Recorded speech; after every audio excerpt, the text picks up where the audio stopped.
এবার ফ্রুট কিনলো, ফ্রুট কিনেছে, কি ফ্রুট কিনতে পারে? অ্যাপেল, 1 কেজি আপেল কিনেছে 150 টাকা। আর কি কিনবে? গ্রেপস,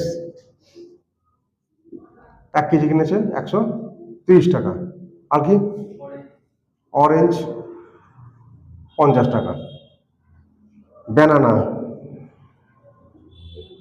50 টাকা। তাহলে এই যোগ করলে তো দেখা যাবে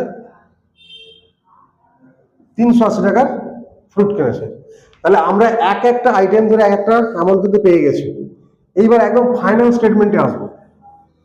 প্রথমে খাতায় নোট করেছিলাম, তারপরে সেই এক একটা আইটেম ধরে কত করে কিনেছি সেটা করবো। এবার কি করবো আমরা?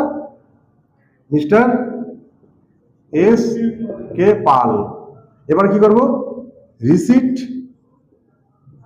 And payment statement as on ডেটটা দেবো। এইভাবে দুটো ভাগে ভাগ করে নিলাম। এখানটা লিখবো রিসিট, এটা লিখলাম পেমেন্ট, এখানে লিখবো অ্যামাউন্ট, এখানে লিখবো অ্যামাউন্ট, পার্টিকুলার্স, পার্টিকুলার্স। তার মানে কি হলো? Mister S K Pal statement লিখতে পারি, statement of receipt and payment, বা statement receipt and payment statement as on date লিখতে পারি। একটা রিসিট, একটা পেমেন্ট। তাহলে কি করেছে? প্রথম টাকা কত পেয়েছিল?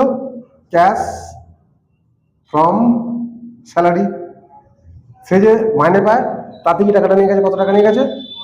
2000 টাকা নিয়ে গেছে। এবার কি কি পেমেন্ট করেছে? এক নম্বর হচ্ছে ভেজিটেবলস, ভেজিটেবলসে করেছে কত? 750 টাকা। ফ্রুট করেছে কত? 300 টাকা। গ্রোসারি করেছে কত? 500 টাকা। আর কি কত বললাম? আর কি বললাম? ফিশ কিনেছে 200 টাকা। তাহলে এই খরচাগুলো সে বাজারে গেছে। তাহলে এদিকে কি হলো? আরে এটা এখানে লিখে ফেলেছি, অ্যামাউন্টটা করে হবে। তাই এখানে 2000 টাকা। তাহলে এই খরচাটা কত হয়েছে? 0, 5, 10, 15, 17, 17 টাকা খরচা হয়েছে, 1750। তাহলে বাদ বাকি কত আছে? এটা কি হলো? 250 টাকা এখনো তার কাছে রয়েছে ব্যালেন্স। এখানে তো সিডিপিডি হবে না, এটা অ্যাকাউন্ট নয় কিন্তু, এটা স্টেটমেন্ট। শুধু ব্যালেন্স রয়েছে কত? 250 টাকা। তাহলে এটা কি বেরোলো না? Mister S K company, mister S K Pal একজন সাধারণ ব্যক্তি, যে ব্যক্তির আমি একটা কি বার করলাম? রিসিট অ্যান্ড পেমেন্ট স্টেটমেন্ট বার করলাম।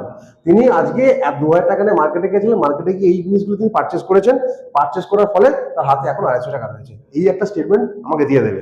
এইরকম ব্যাপার একটা তোকে প্রবলেম দিয়ে দেবে, দিয়ে তোকে বলবে যে আমাকে তার রিসিট অ্যান্ড পেমেন্টটা দেখাও উইথ ডিটেল। ডিটেল বলে সবগুলো দেখাতে হবে। আর যদি বলে শুধু রিসিট অ্যান্ড পেমেন্ট দেখিয়ে দাও, তাহলে এটা দেখিয়ে দেবে। হয়ে গেছে? ঠিক আছে।